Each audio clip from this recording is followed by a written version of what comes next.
ही गेली रिवर्समध्ये करंजाला आणि दुसऱ्या तर करंजावरून आले इथं लागते. हे करंजावरून आले ती लागते. याच्या मागोमाग आता कुणालची आहे. मस्त. आता आज लवकर बोट बंद होणार आहे. हवामान खराब आहे, हवा वगैरे सुटली आहे, त्याच्यामुळे बोटी लवकर शेवटची 5:30 आहे असं मला सांगितलं फोनवर. 5:30 शेवट बघा लागली बोट.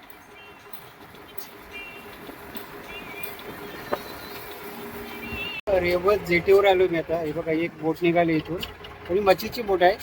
हे रेवस करंजाचा ब्रिज. भरपूर काम अजून बाकी आहे.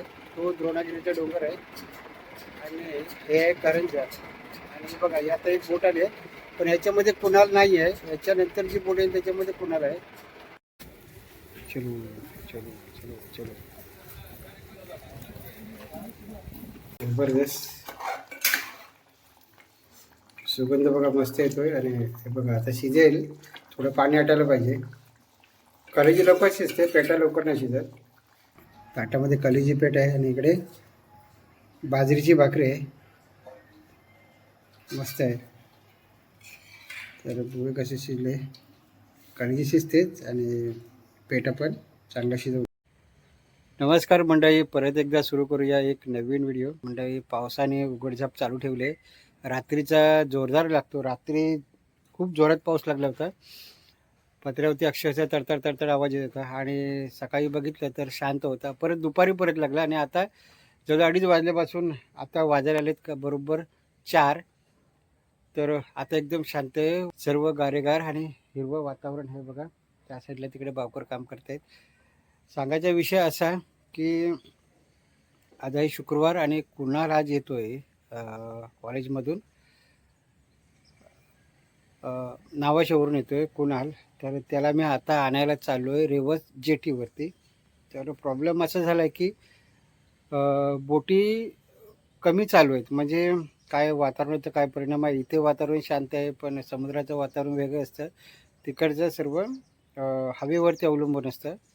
पाऊस कमी आहे, पण हवा जी असते त्याच्यावरती सर्व अवलंबून असतं की रेवस आणि करंजा बोटी सोडायच्या, बंद करायच्या. त्याच्यावरून जेव्हा आदेश येतात म्हणजे नेव्हीकडून, तेव्हा त्या बंद त्यांना ठेवाव्या लागतात कंपल्सरी. तर आता 5:30 वाजेपर्यंत काहीतरी चालू आहेत. मी आता कॉल केला होता आणि कुणाल निघाला नावाशावरून. त्यांना कुठल्याही परिस्थितीत 1:30 तासापर्यंत 5:30पर्यंत पोचायचं आहे. तो आता खारकोपरला पोचतोय. 4 वाजताची त्याची तिकडून ट्रेन आहे. त्या टायमाने असतात. म्हणजे खारकोपरवरून बेलापूर ते उरणपर्यंत टायमाला असा 1-1 तासाने, अर्ध्या तासाने, पाऊण तासाने अशा लेट असतात ट्रेन. लोकल आपल्या पनवेल टू मुंबई वगैरे असतात अशा नसतात. म्हणजे 2-2 मिनिटांनी नसतात, तर अर्धा पाऊण तासाने किंवा 1-1 तासाने पण असते. जसं रविवार वगैरे असेल तर तसं कमी असतात.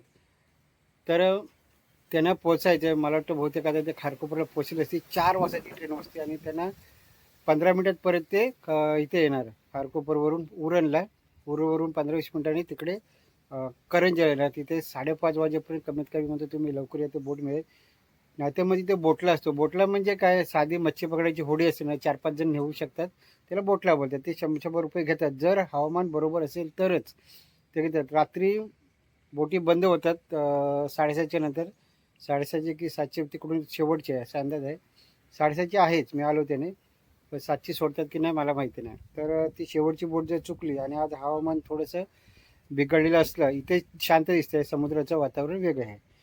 तर ते म्हणतात की बोट सोडतील काय माहिती नाही, पण 5:30 वाजेपर्यंत तुम्ही या.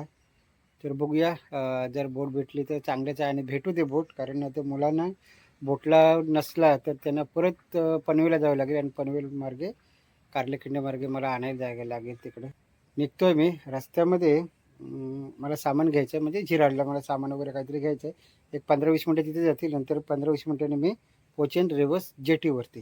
चला आता मी निघतो इकडून कुणाला आणायला. तर पाऊस नाही आता, पण बघू, आपल्याला काय फरक पडत नाही कारण कार आहे आपल्याकडे. चल निघतो मी. भाऊ संध्याकाळसाठी काहीतरी नॉनव्हेज घ्यायचा विचार आहे. शुक्रवार आहे. आम्ही सुकी मच्छी खाल्लेली होती 2 दिवस.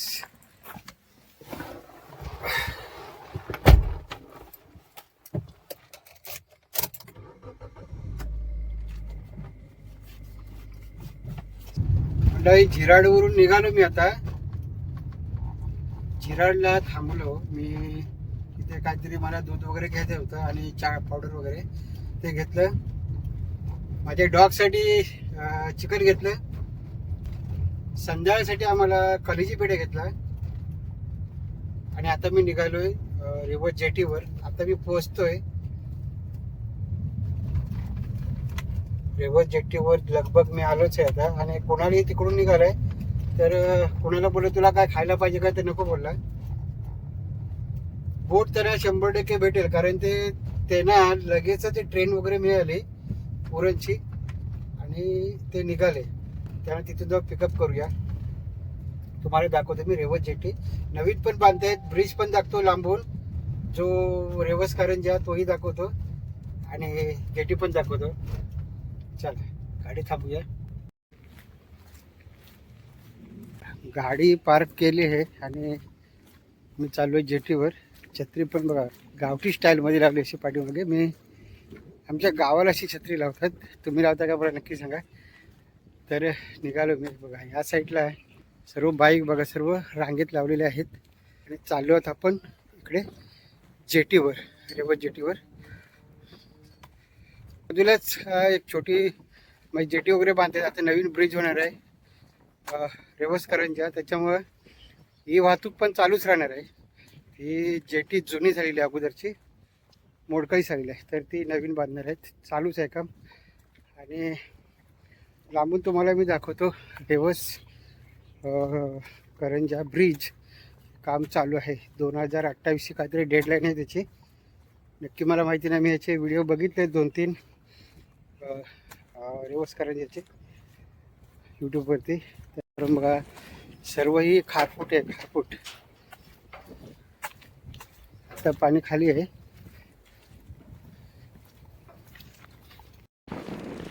बघा इथं काही लोक मच्छी पकडत आहेत आणि ही नवीन जेटी होणार आहे इकडे.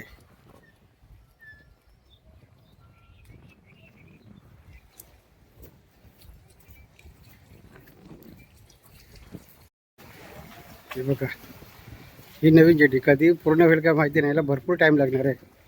मी 2 वर्ष तरी बघतोय, खांब असेच आहेत. बघू कधी होती ते, कारण ब्रिज झाला आहे इकडची रहदारी कमी होणार आहे. रेवस जेटीवर आलो मी आता. हे बघा एक बोट निघाली इथून, थोडी मच्छीची बोट आहे. आणि इथून तुम्हाला दाखवतो मी रेवसचा आणि कारंजाचा जो ब्रिज आहे तो तुम्हाला दाखवतो आहे. बघा हा आहे रेवस कारंजाचा ब्रिज. भरपूर काम अजून बाकी आहे. तो द्रोणागिरीचा डोंगर आहे आणि हे आहे कारंजा. आणि बघा यात एक बोट आली आहे, पण ह्याच्यामध्ये कुणाल नाही आहे. याच्यानंतर जी बोट आहे त्याच्यामध्ये कुणाल आहे. आणि ही नवीन जेटी म्हणजे ही आता मी उभा आहे ना, जुनी जेटी झाली. आता ही नवीन जेटी बघा, याच्यावरती सर्व काम चालू आहे. आणि इथे एक अजून बोट उभी आहे बघा. हे आता जाईल आणि याच्यासाठी तो हॉर्न देतोय. ते बोट आली आहे, ही स्लो झाली आहे त्याचे. तर हवा पण भरपूर आहे. कोणाला कॉल केला तर याच्यानंतर जे बोटीमध्ये तो आहे टिकून येत इथे आहे. ही सूचना वाटते बोलते की भरते, खाली बसलेली माणसं भरलेली आहे. ही आता जायला ती बोट इथे लागणार आहे. इथे आल्याच्या नंतर कुणाला मला फोन केला की वडापाव पाठवून द्यावा. तर वडापाव मी त्याला अगोदरच फोन केला, जिराड बोल तुला वडापाव आणू का, तर नको बोलला. आता मी धक्क्यावरती आलो आणि बोलला वडापाव बघा. बघा ही बोट निघाली, हिला जागा पाहिजे होती, पण तो हॉर्न द्यायचा कधी बसून. ही गेली रिवर्समध्ये करंजाला आणि दुसऱ्या तर करंजावरून आले इथे लागते. हे करंजावरून आले ते लागते. याच्या मागोमाग आता कुणालची येईल मस्त. आता आज लवकर बोट बंद होणार आहे. हवामान खराब आहे, हवा वगैरे सुटली आहे, त्याच्यामुळे बोटी लवकर शेवटची 5:30 आहे असं मला सांगितलं फोनवर. 5:30 शेवट बघा लागली बोट.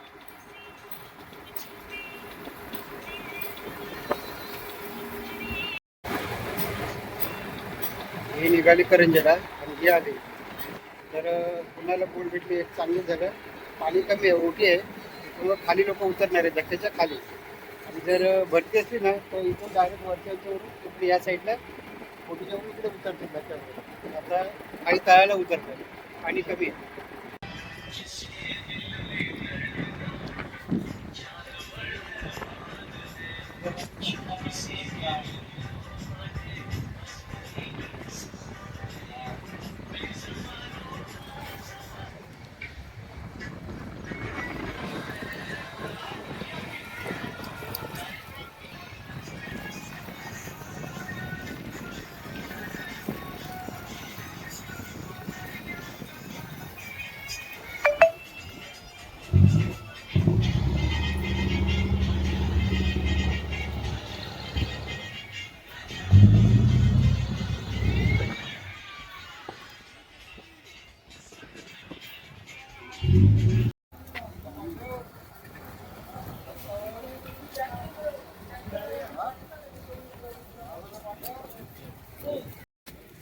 चलो चलो चलो चलो.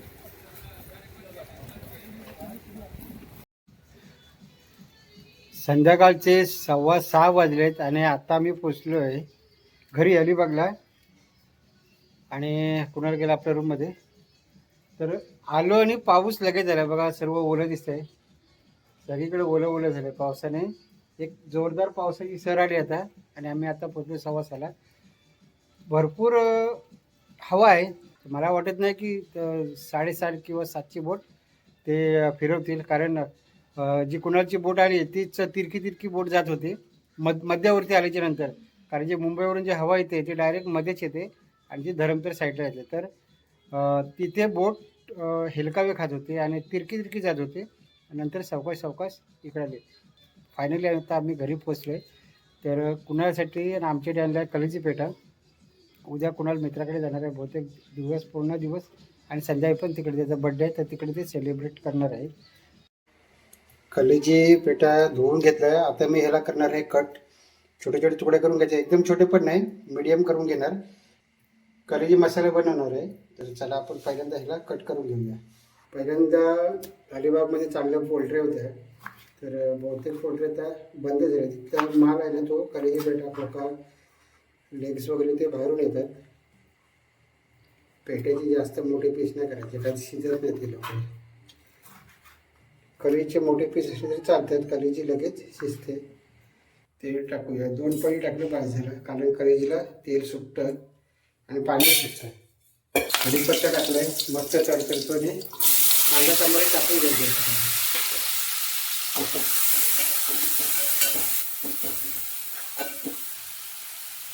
थोडं मीठ टाकायचं, मग टोमॅटो लगेच मीठ घालतो. काय जास्त टाकायचे नाही. हे झाले की फक्त सुके मसाले टाकायचे आणि याच्यात कलेजी पेठा टाकायचा.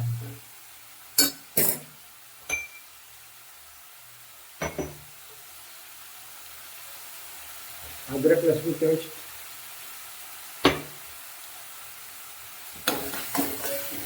अद्रक लसूण पेस्ट कंपल्सरी पाहिजे नॉनव्हेजमध्ये.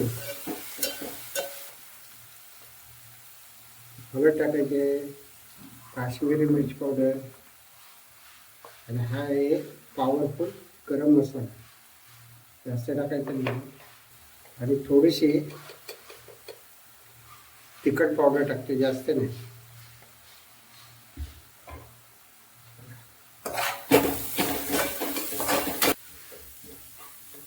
अजून याच्यामध्ये चिकन मसाला येणार आहे, ते मसाला आहे त्याच्यानंतर टाकणार आहे. टाकायचे टाकून पण करायचे.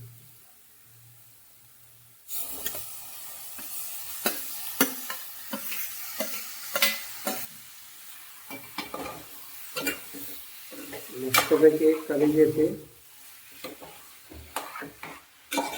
परतून घ्यायचे या मसाल्यामध्ये. सुके मसाले, कांदा टमाटर, जास्त पाणी नाही टाकायचे, थोडंसं पाणी टाकायचं ह्याच्यात.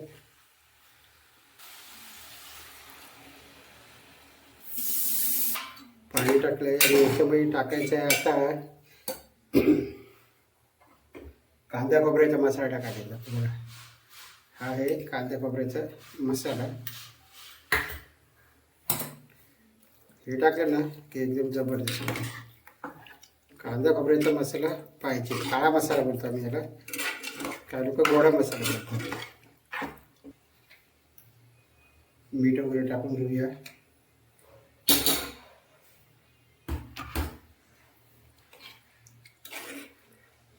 थोडी कोथिंबीर पण टाकून घेऊया शिजवताना.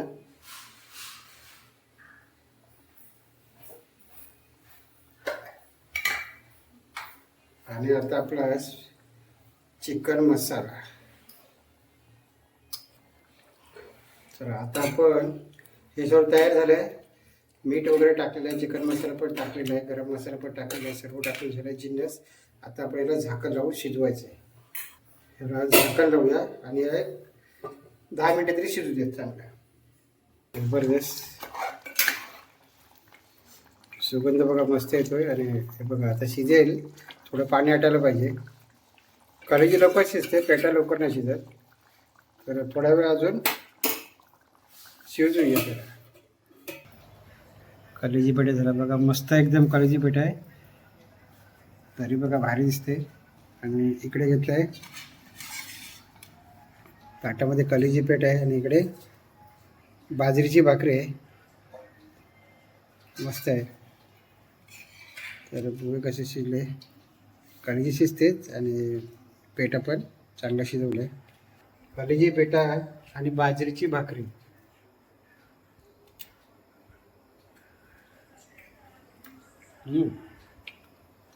जबरदस्त मस्त झालं.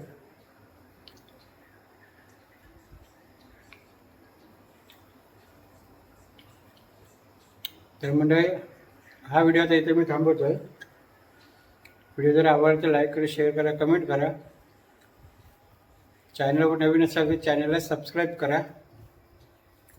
परत भेटू का नवीन व्हिडिओमध्ये. तोपर्यंत जय हिंद, जय महाराष्ट्र.